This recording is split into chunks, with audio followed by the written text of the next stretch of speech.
चाहे जितना अपराध बन गया हो, चाहे जैसे शास्त्र विरुद्ध आचरण बन गए हो, बड़े से बड़ा वैष्णव अपराध, गुरु अपराध, कोई भी अपराध बन गया हो, एक बहुत सुंदर उपाय है जिससे आप सब अपराधों से बच सकते हैं। क्या?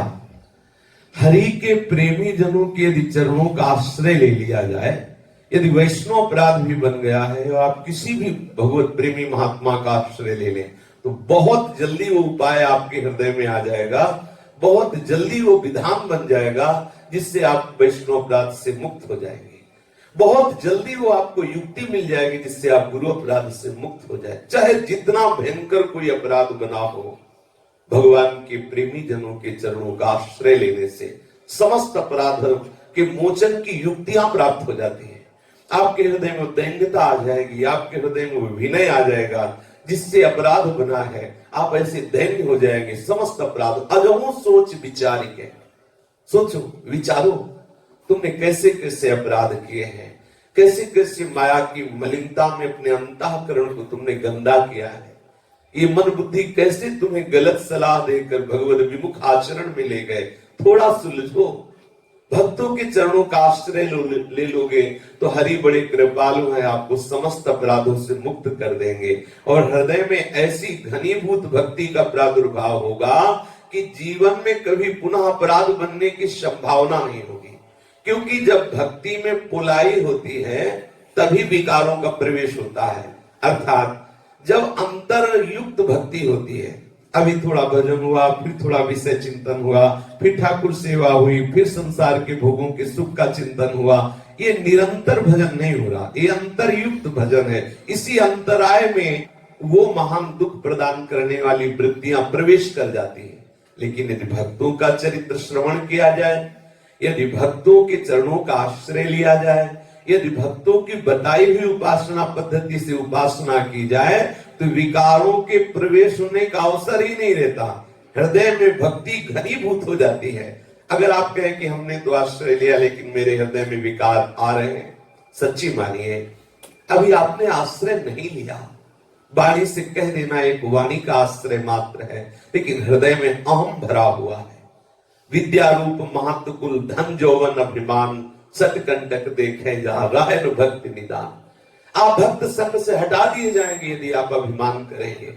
अभिमानित न्यारे, या तो संत अलग हो जाएंगे या तुम्हें अलग कर दिया जाएगा, सिस्टम अलग कर देगा, सिद्धांत आपको अलग कर देगा। भूत भविष्य लोक 14 में भय हुए हरि प्यारे, 300 व्यवहार हमारो अभिमानित। यदि कोई भी अभिमान है, विद्या रूप महत्व कुल धन जौवन अभिमान, वो आपको भक्ति से रहित कर देगा। आपको जो सौभाग्य कृपा से मिला आप उस कृपा से वंचित हो जाएंगे।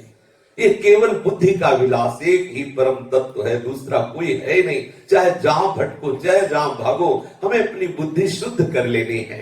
शुद्ध बुद्धि में ही विशुद्ध ज्ञान विज्ञान का अनुभव होता है।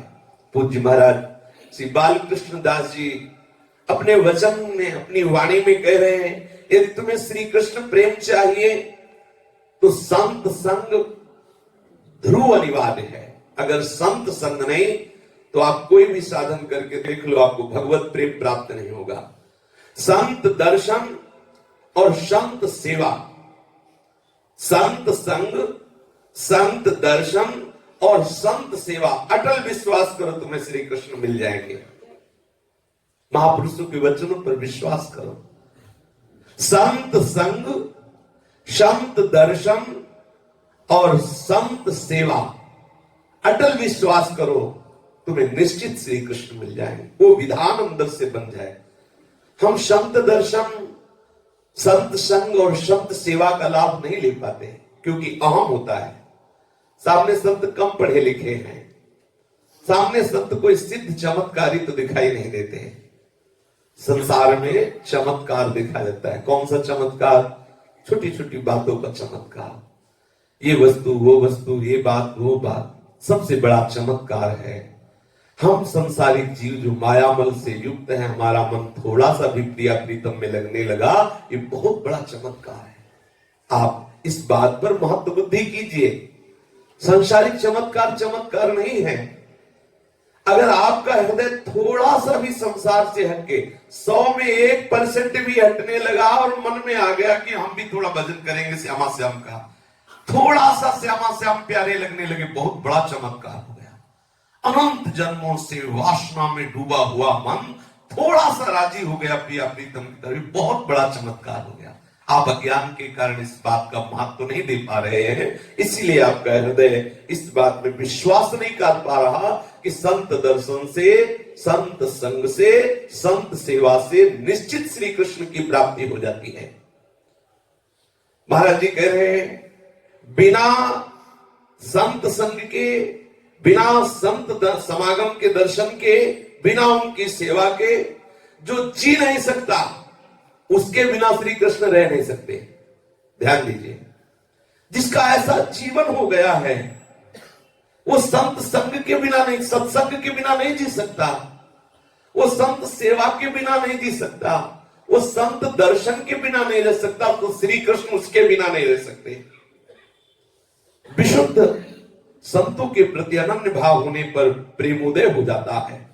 ऐसा प्रेमोदय कि न निद्रा अच्छी लगती है, न खान पान अच्छा लगता है, न शरीर की शुद्धि रहती है। ऐसी दशा में केवल श्री कृष्ण ही श्री कृष्ण होते हैं और ये दशा सत्संग से आती है। और स्वयं भगवान श्री कृष्ण चंद्र जी भी कहते हैं कि बड़े बड़े व्रतों से, तीर्थ यातन से, नियम संयम से मैं उतना वश में नहीं होता। व्रतांश यज्ञ छंदांश तीर्थान यमा यमा यथा वरुंधेत सत्संगा सर्वसंगोपरिमा। जैसे हम संत संग से वश में होते हैं, ऐसा किसी अन्य साधन से नहीं होते। हमारी तीव्र लगन, हमारी तीव्र उत्कट इच्छा जागृत होने में देरी है, श्री कृष्ण के मिलन में देरी नहीं। ध्यान से सुनिए, ये महापुरुष के वचन हैं पूज्य श्री वेणु विनोद कुंज वाले महाराज जी। हमारी तीव्र लगन में कमी है, हमारी उत्कट इच्छा में कमी है, श्री कृष्ण मिलन में देरी नहीं है। जागृत करो तीव्र लगन, तीव्र उत्कंठ। हमारे हृदय में ऐसी उत्कंठा, पीछे वर्णन किया ना खान पान अच्छा, कुछ हृदय में पीड़ा हो ना प्रभु के लिए, ये व्यर्थ की वृत्ति खत्म हो जाएगी, ये धूर्तता नष्ट हो जाएगी। श्री कृष्ण के मिलन की चाह वाला विकल होकर के पशु पक्षियों को भी प्रणाम करता है, सबकी चरण धूलि माथे पे लगाता है, सबका आशीर्वाद मिले, मुझे श्री कृष्ण मिल जाए। वो तो श्री कृष्ण दर्शन का भिक्षुक अति दैन्य होकर सबकी चरण वंदना करता है, उसके तर्क कहां रह जाता है, उसकी बुद्धि शिथिल हो जाती, मन पंगु हो जाता है। वो तो आह भर के केवल ये बाट जो होता, कोई मिला दे श्री कृष्ण से। कैसे श्री कृष्ण मिले, उसे और कुछ सुहाई देता है? बिल्कुल बिल्कुल। यदि आप श्री कृष्ण मिलन की उत्कट इच्छा से, उत्कंठा से युक्त है, तो आप बिल्कुल उनके समक्ष पहुंच चुके हैं, अत्यंत निकटतम प्रदेश में पहुंच गए हैं। आप देखो, क्या आप उनका वियोग आपको असहनीय हो रहा है? नहीं हो रहा। क्या आप उनकी प्रतीक्षा में जल रहे? नहीं जल रहे। क्या आप प्रेम मार्ग के पथिक की राह में हैं? आपको कितनी देर रोना आता है? आप कितनी देर बेचैन हैं? अगर थोड़ा भी साधन करते हैं तो आपको अभिमान है कि मैं साधक हूं। आप कहां दैन्य हैं? जहां अहम से युक्त हुआ वो श्री कृष्ण का अनुभव नहीं कर सकता, या इंद्रियों से जो श्री कृष्ण के मधुर स्वाद में डूबने की चाह या डूबा हुआ है, वही श्री कृष्ण का अनुभव करता है। यावत इंद्रियों से हमने अपनी इंद्रियों को स्वार्थ पूर्ति में लगा रखा है, श्री कृष्ण की चाह में कहां? अपने लिए मैं जो कुछ कर रहा हूं, मैं ही करता हूं, मैं ही भोगता हूं, ये भावना बैठी हुई है। इंद्रियां सनातन से, अनादिकाल से विषयों की तरफ भाग रही, विषयों की तरफ प्यासी। श्री कृष्ण की प्यास कहां? उस नित्य धन, उस परम जीवन, समस्त जीवों के परम अहेतुकी मित्र, चारु चिंतामणि श्री कृष्ण के लिए कहां तड़पन है? किसको तड़पन है? बस अगर कोई श्री कृष्ण की तरफ बढ़ा भी तो कामनाओं की पूर्ति के लिए। ये हमारी इंद्रियां जब श्री कृष्ण स्वाद के लिए तड़पने लगेंगी, जैसे हम श्री कृष्ण चर्चा सुने तो नेत्रों के सामने हमारे श्री कृष्ण की भावनात्मक छवि होनी चाहिए। नयन श्री कृष्ण की भावनात्मक छवि के स्वाद में डूबे, श्रवण श्री कृष्ण की लीला कथा के स्वाद में डूबे, रसना रसिक शेखर नटनागर श्री कृष्ण की लीला गायन में नाम कीर्तन के स्वाद में डूबे और मन नाच पड़े उनके रास विलास को देखकर, सर्वेंद्रियां श्री कृष्ण में तन्मय हो जाए, भगवत प्राप्ति दूर है क्या? ध्यान दीजिए, बहुत खास बात है। नयनों में श्री कृष्ण की रूप माधुरी जो आप पढ़ रहे हैं, जो आप लीला सुन रहे हैं, उसकी भावना के अनुसार छाई रहनी चाहिए। पे मूर्ति नैनन बसे तेहि रस रहे समाय, ये लक्षण सुन प्रेम के और न कछु सुहाय।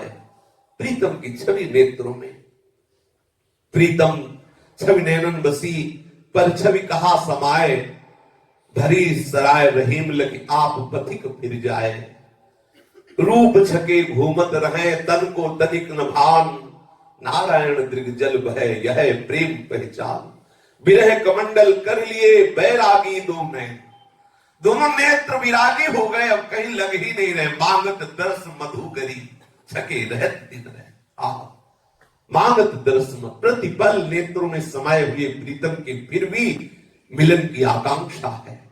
नेत्र भावनात्मक रूप माधुरी के स्वाद में डूबे, श्रवणेन्द्री केवल प्रभु की चर्चा का स्वाद ले, रसेंद्री केवल रसिक शेखर नटनागर प्रभु के नाम कीर्तन लीला कीर्तन में लगे, हमारा मन नाच पड़े नटनागर श्याम सुंदर की अद्भुत लीला का चिंतन करके, अद्भुत रूप माधुरी का चिंतन करके मन नाच पड़े, ऐसा प्रीतम मिला। श्री कृष्ण दूर है क्या? यही भगवत प्राप्ति का स्वरूप है। छिन छिन रुदन करंत छिन गावत आनंद भरी, छिन छिन हार हसंत यह जो कृपा हरिवंश की। छिन छिन बिहरत संग छिन छिन निर्घत प्रेम भरी, छिन जस कहत अभंग यह जो कृपा हरिवंश की। भगवत प्राप्ति कोई ऐसी पार्थिव वस्तु नहीं कि लो जी खा लो भगवत प्राप्ति हो जाएगी। आपकी प्रत्येक इंद्री भगवदाकार हो जाए तो आपका प्रश्न खत्म हो जाएगा भगवत प्राप्ति का। आपकी इंद्री भगवदाकार होगी, आपको ये करना होगा, ये आपको करना होगा। आपको सब कृपा हो गई, आप अपनी कृपा अपने ऊपर कर लीजिए। आप अपनी इंद्रियों से जो श्री कृष्ण प्रतिकूल चेष्टा बंद कर दीजिए, श्री कृष्ण अनुकूल ले, चाहे वो ज्ञानेन्द्रीय हो चाहे कर्मेंद्रीय हो, आप भगवतिक चेष्टाएं कीजिए। आप देख लीजिए बंधे तो इसी में हो जो सांसारिक चेष्टाएं करके उसके सुख दुख के भोक्ता बने हुए हो, उसके कर्ता बने हुए हो। अहंकार विमूढ़ात्मा कर्ता हमिति मन्यते। यदि आप श्री कृष्ण में चेष्टाएं करने लगे प्रत्येक इंद्रियों से, तो ये बात हट जाएगी कि श्री कृष्ण का साक्षात्कार करना बड़ा दुर्लभ, हट जाएगी। जागृत स्वप्न सुसुप्ति स्फुरत में राधा पदार्थ छटा। आप जागने में भी हैं तो आप अपनी भावना में डूबे हुए हैं, आप शयन में हैं सुसुप्ति में हैं तो भी आप प्रिया प्रीतम के ही समीप हैं। स्वप्न भी बड़े भागवतिक स्वप्न आते हैं, बड़ी महिमामयी स्थिति उसकी होती है जिसने अपनी कर्मेंद्रियां और ज्ञानेन्द्रियों को अंतःकरण समेत केवल पातिव्रत धर्म की तरह अपने प्रीतम के चिंतन में लगा दिया। जैसे एक पतिव्रता मन वचन कर्म से केवल पति को रिझाती है, उत्तम के बस असमन माही सपने हुआन पुरुष जन्ना है। केवल अपने प्रीतम के रिझाने में उसको कोई प्रश्न रह जाता है, इतनी उन्मत्तता, इतना। अब ये सामने से चाहे कि कोई हम पर ऐसी करुणा करे कि हमें भगवदाकार वृत्ति हो जाए, शास्त्र युक्तियां बताते हैं, संत जन अनुभव करके जो तुम्हारे मार्ग की बात है उनको बताते, ये मत करना, ये करना, ऐसे करो। बस आप ही अपने को भगवत प्राप्ति करा सकते हैं। यदि आप ना कराए तो शास्त्र और संत मिल जाए तो भी आपको भगवत प्राप्ति नहीं होने वाली, वो आपकी तरफ से होगी। श्री कृष्ण की वासना, श्री कृष्ण ही हमारे विषय, श्री कृष्ण का लोभ, श्री कृष्ण से ही मोह, श्री कृष्ण की ही आसक्ति प्रत्येक इंद्रियों में हो गई भगवत प्राप्ति। पूज्य महाराज जी के श्री मुख्य वचन, श्री कृष्ण की ही वासना, श्री कृष्ण ही विषय, श्री कृष्ण का ही लोभ, श्री कृष्ण से ही मोह, श्री कृष्ण की ही आसक्ति, समस्त इंद्रिय के विषय में, जैसे शब्द स्पर्श रूप रस गंध, ये केवल श्री कृष्ण से, केवल प्रभु से अभी अभी सौंप दो अपने आप को। ऐसी चेष्टाएं करो, केवल श्री कृष्ण अनुकूल लेने। आप देखो समस्त वातावरण श्री कृष्ण में हो जाएगा। निरंतर कृष्ण लीला झलकने लगेगी। बिना जपे श्री कृष्ण का नाम आपको सुनाई देने लगेगा। लीला धाम गुण यही आपके चिंतन में छा जाएगी। ऐसी व्याकुलता, ऐसी इंद्रियों की ललक हो जाएगी श्री कृष्ण मिलन की। श्री कृष्ण छुप नहीं सकते, वो मूर्तिमान होकर आपके सामने प्रकट हो जाएंगे। आपका विचार श्री कृष्ण से विलग नहीं होना चाहिए। अगर आप इन सूत्र के अनुसार अपने जीवन को बनाना आपको ही, आप ही अपने मित्र हैं, आप ही अपने शत्रु हैं। यदि आप ऐसा सोचें कि कोई कृपा अवतरित होगी तो बहुत बड़ी कृपा आपके ऊपर हो चुकी। मनुष्य शरीर मिला, साधु समागम मिला, वृंदावन धाम का आश्रय और वास मिला। अगर आप अपनी कृपा नहीं करेंगे तो इतना सब होने पर भी बहुत विलंब होगा, बहुत भटकाव बना रहेगा। सबकी कृपा हो गई, आप अपनी कृपा कर लो, आप अपने ऊपर अपनी कृपा कर लो। आप प्रभु से विलग कोई चेष्टा ना करो तो आप बहुत शीघ्र उस विज्ञानानंद घन से युक्त हो जाएंगे, उन अनुभूतियों से युक्त हो जाएंगे जहां आपके हृदय के प्रश्न समाप्त हो जाते हैं, एक आनंद की धारा बह निकलती है।